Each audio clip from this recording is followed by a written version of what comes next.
আমরা এই মুহূর্তে দেখতে পাচ্ছি ৫১ সতী পীঠের মা ললিতার রূপ। এই রূপ আপনারা দর্শন করতে পারবেন উত্তরপ্রদেশের এলাহাবাদে শক্তিপীঠ প্রয়াগে। এখানে দেবীর যিনি ভৈরব তার নাম হচ্ছে ভব। আর এই পীঠে মায়ের ১০ আঙুল পতিত হয়। কিন্তু মা ললিতার রূপ আপনারা দর্শন করতে পাচ্ছেন ৫১ কালীবাড়ি মন্দির এবং জয়শ্রী ঠাকুর রামকৃষ্ণ সেবাশ্রমে, যেই আশ্রমটি অবস্থিত মধ্যমগ্রাম সারদাপল্লীতে। এবং এই মন্দিরের প্রতিষ্ঠাতা জনপ্রিয় জ্যোতিষ ব্যক্তিত্ব জ্যোতিষ অধ্যাপক জয়দেব শাস্ত্রী।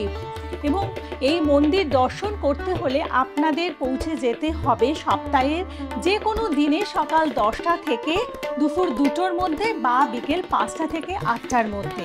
তাছাড়াও আপনারা বৃহস্পতিবার ও শনিবার করে সকাল ১০টা থেকে ২টোর মধ্যে আসলে পরে পাচ্ছেন বিশেষ দৈব প্রতিকার, যা আপনাদের বিভিন্ন গ্রহদোষ সমাধানে বিশেষভাবে সাহায্য করবে।